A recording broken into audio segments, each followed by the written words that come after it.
Hello everyone. Welcome back to System Design Series, episode 2. Start करते हैं एक simple question से। तुम ब्राउजर में google.com टाइप करते हो और एंटर दबाते हो। 200 मिली सेकेंड में एक पेज लोड होता है। वो 200 मिली सेकेंड में हुआ क्या? कोई मैजिक नहीं है, एक एग्जैक्ट सीक्वेंस ऑफ स्टेप्स है और हर बार सेम ही फॉलो होता है। आज हम वही सीक्वेंस डिकोड करने वाले हैं और जब तुम समझ जाओगे तब तुम्हें पता चलेगा कि सिस्टम डिजाइन में स्पीड, रिलायबिलिटी और सिक्योरिटी के डिसीजन कहाँ से आते हैं। Let's go. डीप डाइव से पहले एक बार ये एनालॉजी के थ्रू समझते हैं। जब तुम google.com टाइप करते हो तो 5 चीजें होती हैं। पहला है, तुम्हारा ब्राउज़र किसी एड्रेस से बात करेगा, right? They need a number. तो हमें google.com को एड्रेस ढूँढना है। सेकंड थिंग, उसे नंबर में कन्वर्ट कौन करता है? डीएनएस। थर्ड थिंग, एक कनेक्शन खोलना होता है सर्वर के साथ और इसका नाम है टीसीपी हैंडशेक। फोर्थ थिंग, अगर एचटीटीपीएस है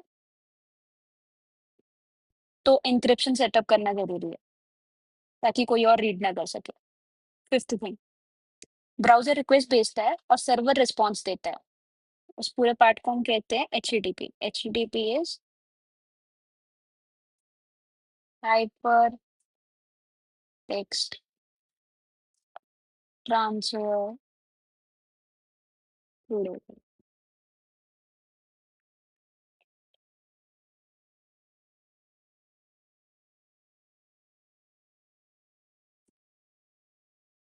तो डीएनएस काम कैसे करता है और एड्रेस कैसे ढूंढ के लाता है, हम ये समझेंगे। तो जब हम google.com लिखते हैं तो कंप्यूटर को डायरेक्टली समझ नहीं आता क्योंकि कंप्यूटर्स को सिर्फ नंबर समझ में आता है और हर डिवाइस का एक यूनिक नंबर होता है और इसको आईपी एड्रेस कहता है।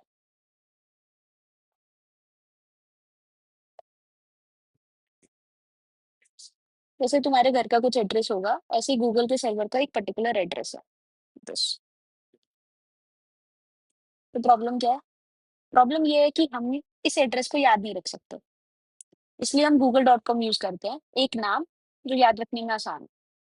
और वो नेम से नंबर में ट्रांसलेशन कौन करता है? डीएनएस।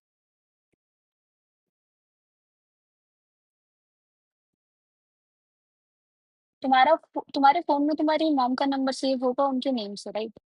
जब आप उन्हें कॉल करते हो तो आपका फोन खुद ही उस नंबर को फेच करता है। उसी तरह डीएनएस google.com टाइप करते ही उसका आईपी एड्रेस लेके आता है। ये कैसे होता है प्रैक्टिकली? स्क्रीन पे स्टेप्स देखते हैं। सबसे पहले वो अपने ब्राउजर के कैश में चेक करेगा। ब्राउजर के कैश में मिल गया तो वहीं से रिटर्न कर देता है। नहीं मिला तो वो फिर नेक्स्ट स्टेप पे आता है। वो ओएस के कैश में चेक करता है।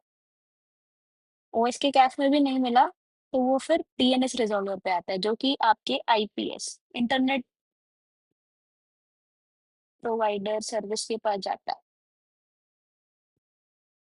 I guess it is ISP, sorry, या इंटरनेट सर्विस प्रोवाइडर।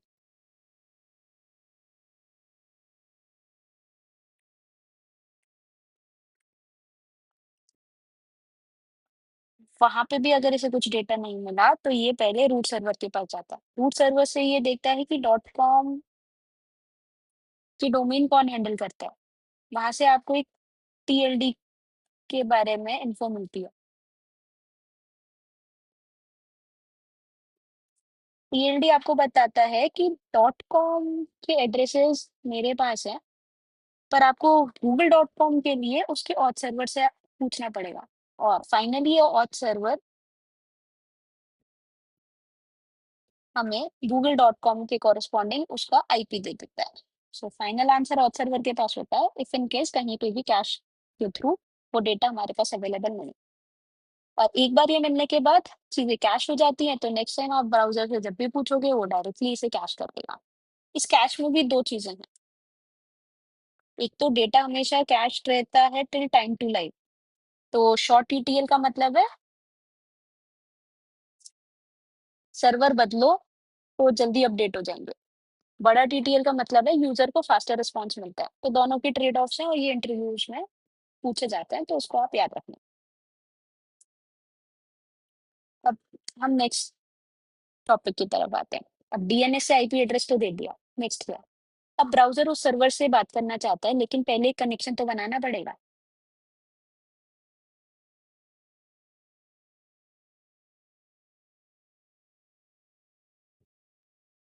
सोचो कि तुम किसी को फोन करते हो, रिंग होती है, सामने वाला फोन उठाता है और हेलो बोलता है।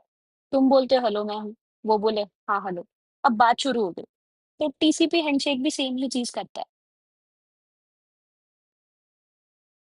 इसमें भी 3 स्टेप्स हैं। पहला सिम।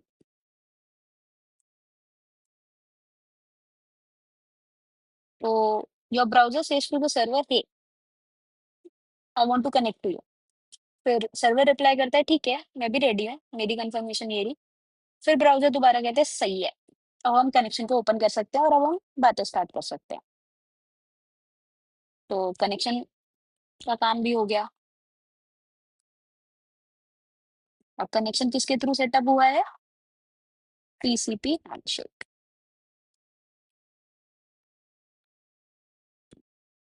अब कनेक्शन खुल गया। नेक्स्ट स्टेप, डेटा कैसे ट्रांसफर होगा? डेटा हमेशा पैकेट्स के थ्रू ट्रांसफर होता है। एनालॉजी समझो कि आपके पास एक 500 पेजेस की बुक है। अब आप एक ही एनवेलप में तो उन 500 पेजेस को नहीं डाल सकते, तो आपने छोटे छोटे बहुत सारे एनवेलप बना दिए और हर एनवेलप में आपने 10 10 पेजेस रखे। तो आपके पास 50 एनवेलप बन गए और उनको आपने एक सीक्वेंस दे दिया, 1 2 3 4 5 6।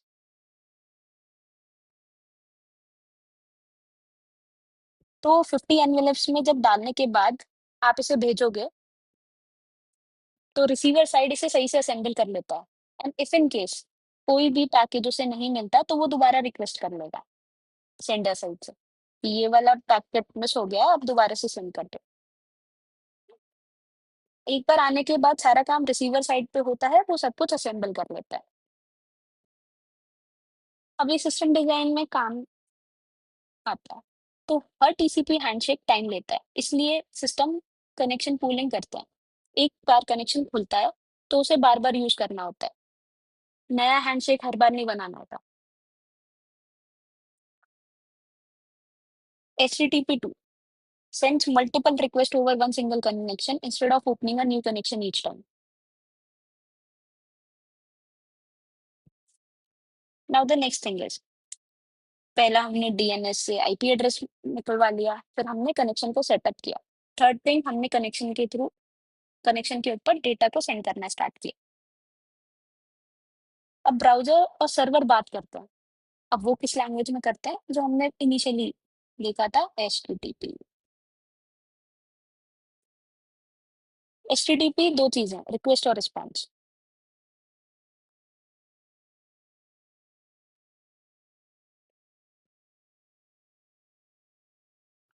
ब्राउजर रिक्वेस्ट करता है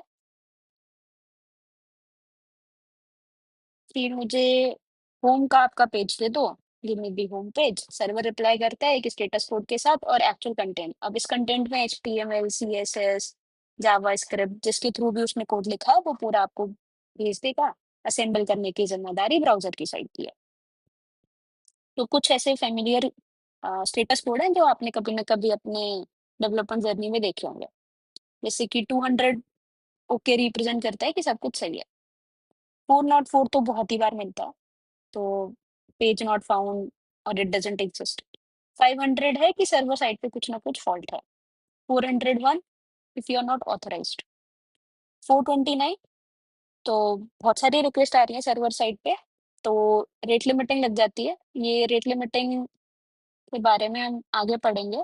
it is a system design concept through which हम सर्वर को क्रैश होने से बचाते हैं।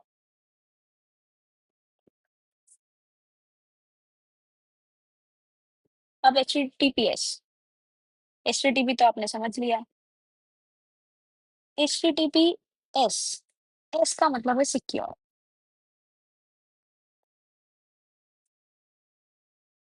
कंसिडर करो कि जब आप एक पोस्ट कार्ड लिखते हो, तो वो पोस्टमैन के थ्रू एक जगह से दूसरी जगह पहुंच रहा है। अब क्योंकि उसे कोई भी बीच में इंटरसेप्ट कर सकता है, it's easy to read, right? Postman can open it, read your message, so it's not secure. पर यही काम हम एक लॉक बॉक्स के थ्रू करें, तो हम एक बॉक्स के अंदर अपने डेटा को भेज रहे हैं सर्वर, सेंडर के साइड से, और रिसीवर के पास उसकी की है। तो जो भी डेटा गया है, रिसीवर ही उसे ओपन कर सकता है यूजिंग इट्स ओन की। तो वही है यहाँ पे security. At this point of time सारी ही वेबसाइट HTTPS यूज करती हैं। ब्राउजर HTTP साइट्स को नॉट सिक्योर मार्क कर देता है। सिस्टम डिजाइन के कॉन्टेक्स्ट में HTTPS की एन्क्रिप्शन लोड बैलेंसर पे होती है। लोड बैलेंसर डिक्रिप्ट करता है और अंदर प्लेन HTTP फॉरवर्ड करता है। बाकी सर्विसेज फास्ट रहती हैं जो अंदर की सर्विसेज हैं, और ये पैटर्न हर रियल आर्किटेक्चर में मिलेगा आपको।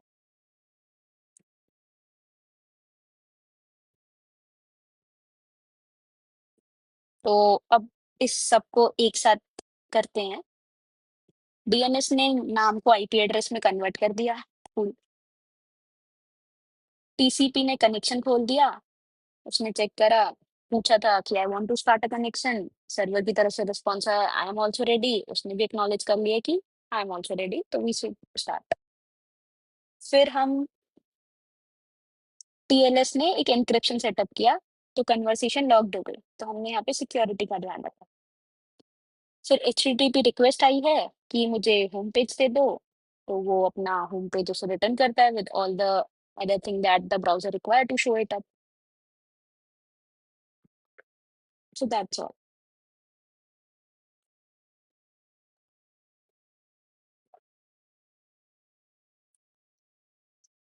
सो now not three, the five key terms to remember from this video is the IP address, the unique number that identify a server on the internet.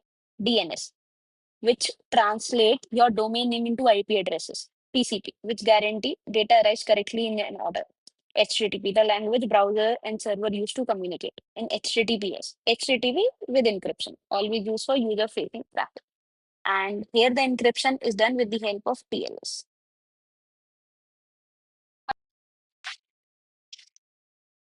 TLS एक और बार revise कर लेते हैं। TLS is usually terminated at the load balancer side. मतलब load balancer decrypt करते हैं incoming traffic को और फॉरवर्ड करता है उसे आगे की सर्विसेज में नॉर्मल HTTP रिक्वेस्ट की तरह। तो इंटरनल सर्विसेज फास्ट रहती हैं, while the external service traffic is always secure. तो यही मोस्टली हर कॉमन आर्किटेक्चर में यूज होता है। So this is what I meant over है। तो अगर ये वीडियो हेल्पफुल लगा हो तो लाइक करो और सब्सक्राइब करो। कमेंट में बताओ DNS का कॉन्सेप्ट क्लियर हुआ या और एग्जाम्पल चाहिए। मिलते हैं नेक्स्ट एपिसोड में। Thank you.